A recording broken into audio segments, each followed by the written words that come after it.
Good morning, good afternoon, and good evening. 12th week of this quarantine. Over. My deck, looking good. Swing set, looking good. Pool, almost there. Getting there. This week was absolutely fucking banana land in the Kirk Minahan world. Two internal enemies reared their ugly heads at our podcast Jesus. I'd like to take aim at one in particular, Mr. K. Marco. Now, my wife, the executive producer, St. Megan, hates the word that is used to describe him, which is also his nickname. She said, if you could only use it once, please try. So I'm going to try. It rhymes with front, bunt, stunt, runt, grunt. She never said anything about not writing the word. So there's the word right there. And this is what he is. If you look up this word in the dictionary, there should be a picture of this face. The way he speaks, the way he acts. Anywho, I'm going to tell some jokes. I'm going to replace this word, which is what he is, with his name. And let's see if they still land. Give it a whirl. First joke. Why did God invent yeast infections? So that women could know what it was like to live with an irritating K. Marco too.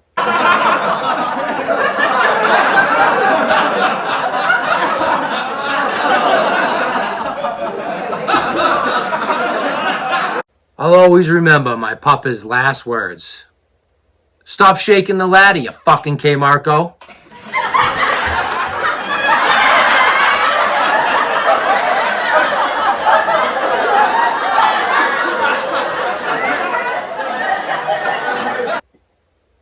What does Boston Globe owner John Henry and a tampon have in common? They're both stuck up K. Marcos.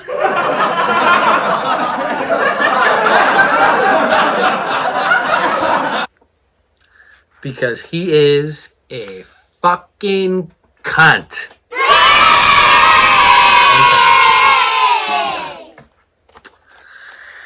On to the news. New York City health officials advise kinky Zoom parties en masse during sex amid COVID-19. Now, way back when, 11 weeks ago, when 30 people were watching this fucking thing, my first story was about how New York City health officials said no tongue in the butthole. No rim jobs is what they said originally. Now they're saying pick up the kink. Pick up the kink level. Raise it up. Here's their first suggestion. Make it a little kinky.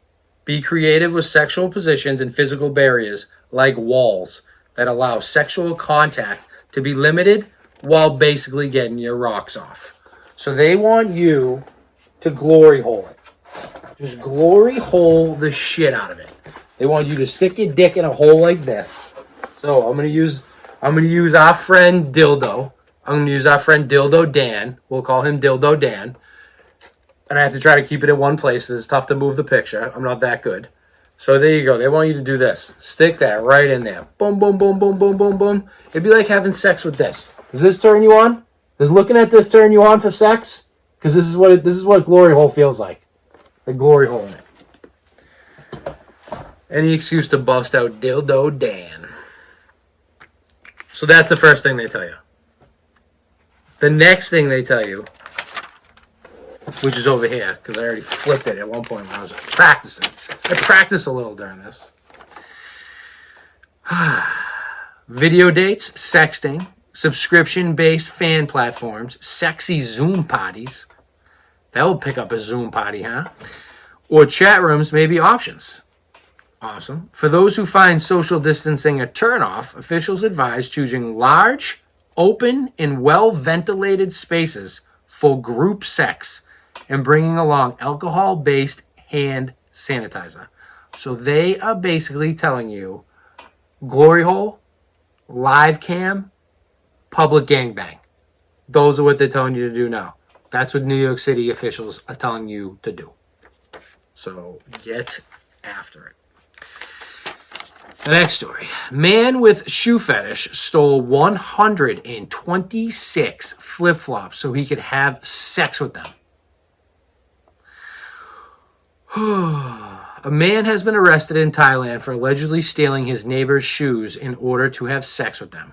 Threeapat Klaya, 24, had a fetish for flip-flops. When they searched the man's home, they found this sprawling collection of shoes he claimed to have been collecting for more than 2 years. Klaya said he would wear them around his home as it turned him on. He allegedly told officers that after several hours of wearing flip-flops, he cuddled and kissed them, stripping off and rubbing them on his body before having sex with them. Police said his collection included dozens of different brands, sizes, and colors of shoes, all of them worn. So if you're ever missing a flip-flop, this asshole is fucking it. Just banging it, going to town. Next story. Now this one is going to make you fucking cringe. Man sticks phone charger up penis. Oh. But tells doctors he swallowed it. I mean, don't you think they're going to fucking know, you dumbass? Oh, man, Jesus. The 30-year-old arrived at his doctor's in Guwahati, India, with an unusual ailment. He told the medics that he had ingested the wire, prompting them to launch a fruitless search. It was only when x-rays on the operating table was taken that it became clear that the wire was in the 30-year-old's urinary bladder.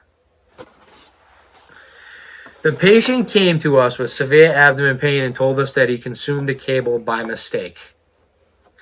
Dr. Islam said the embarrassed patient had a habit of inserting cables and other stuff. It says other stuff. Through his penis for sexual pleasure. This whole fucking article is just making me... It's just... Ooh. It's a type of masturbation called urethral sounding, which is the insertion of an object or liquid into the urethra. Nothing should be going in the urethra. Nothing. Nothing should be going in there. The doctor said that the patient was of sound mental health. That's the part that struck me the most. The doctor said that the patient was of sound mental health. If you're sticking a phone cord up your dick, you are not in sound mental health. You're just not. There's issues there. There's fucking issues there. Well, that's going to do it for the news. I hope you enjoyed it. On to the top 10. Top 10 lists of animated TV shows. Top 10 list of animated TV shows. We're going to bang right through this. Number 10. Number 10 is an old school 2-season personal favorite of mine. Because again, this is my fucking top 10. It is Pro Styles. Now imagine if LeBron James, Ovechkin, and Mike Trout decided to come together and make a animated TV show. That's what it basically was. Michael Jordan, Wayne Gretzky, and Bo Jackson. And Wayne Gretzky was high the whole show. I don't know if anybody remembers this. All he did was eat the whole fucking show. It was like he was permanently stoned. It's fucking awesome. Number 9, I'm going with the real Ghostbusters. 8 seasons back in my heyday of watching the cartoons. I have all the toys right here. I have the house over there too somewhere. But little known fact about the real Ghostbusters, the voice of Winston would be none other than Mr. Arsenio Hall himself, which is very cool. And then also, everybody remembers those Ecto coolers that came out of that TV show with Mr. fucking Ecto over here. This guy. Remember those fucking things? Pretty cool. That show was good. Number 8 is the executive producer pick. The executive producer pick this week is Rugrats. Not one of my favorites, but one of hers. It's immediately the first thing she thought of when I asked her. Not too many well-known voices on that show, but there is one. His name is Jack Riley. Who is Jack Riley, you ask? Well, Jack Riley is a man that decided to take a bus tour one night. What would that bus tour be? Well, that would be the Peterman reality tour. I thought that was pretty funny. Number 7, I'm going with Looney Tunes. Looney Tunes is good because it brings in a lot of different ones. Bugs Bunny, Daffy Duck, Porky Pig, Sylvester the Cat, Tweety. My favorite is Pepe Le Pew. I'm a big fada, so I love Pepe Le Pew. Yosemite Sam, Elmer Fudd. That's all, folks. Number 6, I'm going with Family Guy, Seth MacFarlane. I know Kirk's not a big fan of crooners. I'm a huge crooner guy. Big crooner guy. What's it? Harry Connick Jr., Michael Bublé, Seth MacFarlane. Crooners. Show was great. Push the layers. I love that Randy Newman episode. There's Randy Newman just singing about what he sees. Little old lady sitting by a window. That's a good show. Good. And number 5. Number 5, the main character is voiced by the comedian who put on the best live performance, other than Kirk Minahan, that I have ever seen by a single individual. And that would be the critic, and that would be Mr. John Lovitz. I saw John Lovitz live in Cleveland, and he was awesome. Just the best. He was on there for about 2.5 hours. He shit on Saget. He was awesome, phenomenal, the best. If you can get a chance to see him, he is one comedian. I've seen a bunch, and he is the best, in my opinion. Number 4, I'm going with King of the Hill. I loved Hank. I loved when Hank would talk to Bobby. He hated the fact that his son was not into normal shit. And I always thought if I had a son, that was going to be me. I was going to be Hank, right? Funny thing, too, is Peggy's niece, Luann, 2 famous voices. Peggy's niece, Luann, was Miss Brittany Murphy herself. And then Peggy's brother, Hoyt, was Mr. Jackass himself, Johnny Knoxville. Number 3 and number 2 were toss-ups for me, and I ultimately went with number 3 would be the show that pushed the envelope more than any show in the history of television. It's the first show ever to receive a TVMA rating. My favorite episode of this show was the elementary school musical. I think that's why I love these parody songs that I listen to all the time from some of the most talented musicians and composers I've ever seen. Steve's a Liar Guy belongs in the Rock and Roll Hall of Fame. He just does. But that show would be South Park. South Park, it pushed the limits like no one's ever pushed the limits. It's endless comedy, endless satire. The way that comedy should be. You can do whatever you want, say whatever you want, and if you're doing it in the name of comedy, everybody should just fucking lighten up and laugh at it. That's the way South Park operates. That's the way the world should operate. Number two, I went with a show that shaped my youth. Other than, I remember I used to turn onto this channel, right here, and I used to watch Mr. Pauly Shore do his spring break stuff. I used to watch The Grind. What was that dude's name? Eric something. Eric Nice, right? Eric Nice, maybe? Whatever the fuck his name was. The Grind. And then I would watch Beavis and Butthead. That's number 2, is Beavis and Butthead. Dude, my parents hated when I talked like that. Hated it. They would say, stop watching that stupid fucking show. And number 1, when you say animated TV series, is there really anyone else that comes to mind? I mean, I would say 75% of the people are going to think the same thing. And that's The Simpsons. 31 seasons of Homer, Marge, Maggie, Bart, and Lisa. I say Lisa last because I think she sucks. I think she was the worst one out of all of them. Anybody remember the Bartman?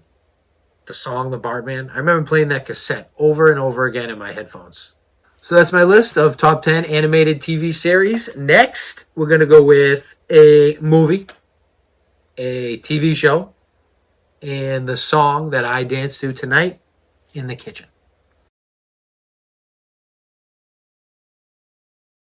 The movie I watched this week that I was pretty entertained with, that I had never seen before, would be Cop Out with Bruce Willis, Tracy Morgan, and Stifler. Those are three guys that generally make me laugh. So you put those three together, pretty decent movie. And it's on Netflix. Check it out. The TV show, I'm going to go with 24. 2 years ago, I watched every episode of 24. I'd never seen them before. And I loved it. I didn't realize that there was one more season that came out way after. I don't know if it wasn't on Amazon Prime. I have no idea. So I go on Hulu. Again, thank you, my friend Matt Morgan, for the Hulu subscription. I go on Hulu and I find out there's another season that I just watched. I mean, more entertainment for me. And of course, it had Mr. Chris Potlow from The Wire. Everything comes back to The Wire. Everything. In the song that I dance to tonight in the kitchen would be Fly Me to the Moon by Mr. Frank Sinatra. Fly me to the moon, let me play. I love the old stuff. Everybody have a good weekend. Get out there, have some fun. I love you all. Fire K. Mako. He is a CUNT, baby.